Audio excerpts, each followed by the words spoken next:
New overnight, Mountain View Fire Rescue says they responded to a fire in Erie early this morning.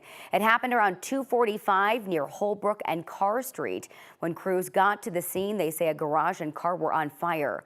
Crews battled the flames as it spread through the backyard and into the porch of the house. No one was home and no one was hurt. Right now, the cause of that fire is still under investigation. Right now, Lakewood police are asking for your help to find this girl, 24-year-old Aaliyah Heredia.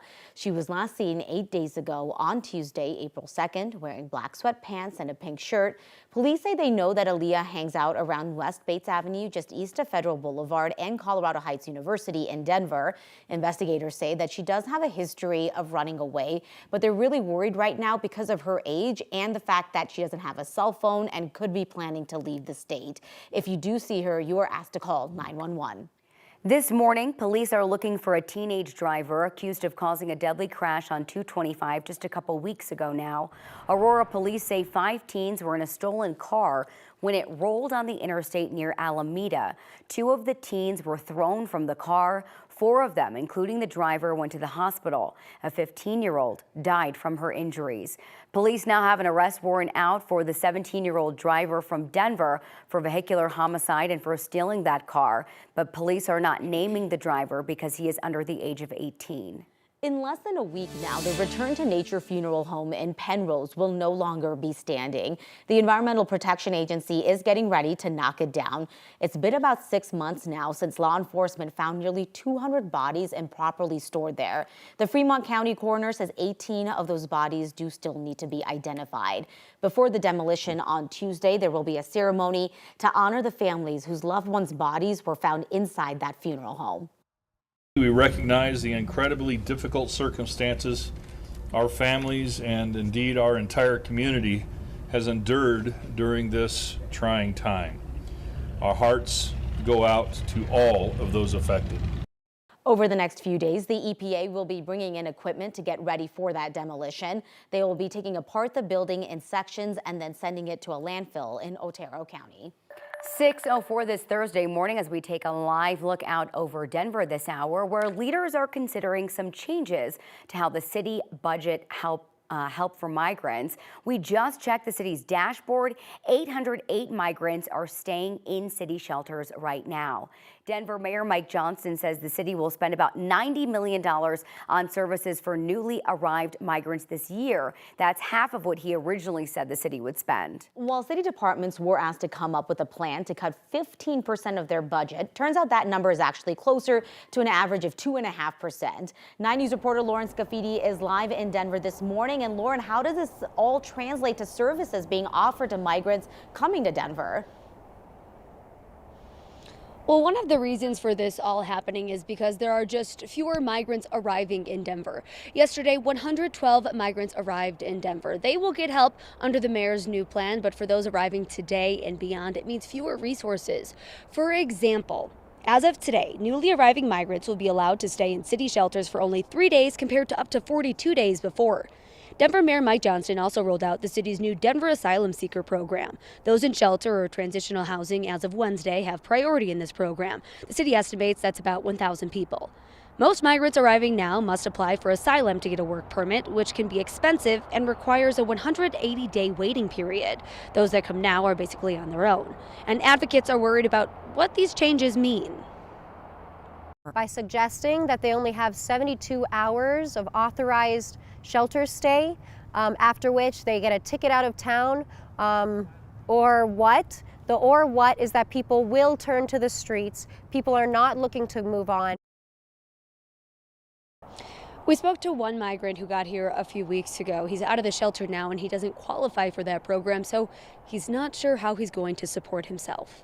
Live in Denver, Lauren Scafidi, 9 News. The numbers are changing, but we're still talking about tens of millions of dollars, and the city's still looking for $45 million as well. So a lot to keep tabs on. We appreciate that report, Lauren. Thanks so much. For the first time in a decade, the Denver Public School Board is working on a redistricting plan. The idea here is to even out the number of people in each district based on the most recent census. Colorado law says the school board districts are supposed to be as equal in population as possible. Right now, though, that's not the case. For instance, District 4 has about 33,000 more people than District 2. Some community leaders are worried that redistricting would dilute the voices of underrepresented communities. The school board is still taking feedback in a public survey on DPS's website. They're also taking public comment at Monday's board meeting before they vote on the plan next Thursday. New overnight, a new roadblock to a potential ceasefire deal between Israel and Hamas. Part of the deal on the table is for Hamas to release 40 hostages meeting certain criteria. Hamas just told negotiators it can't find enough hostages that fit that requirement. Now leaders in Israel say that they are worried more hostages have died than they thought. Right now, President Joe Biden is warning this war could expand. President Biden says Iran could be planning to target Israel. Israel's foreign minister says if that happens, they will strike back. At the same time, Biden is continuing to criticize Israeli Prime Minister Benjamin Netanyahu for his plans to attack Rafah. That's near the border between Gaza and Egypt. Some lawmakers have urged the president to withhold pending arms transfers to Israel and withhold future aid there. But he says the relationship between the U.S. and Israel is, quote, ironclad.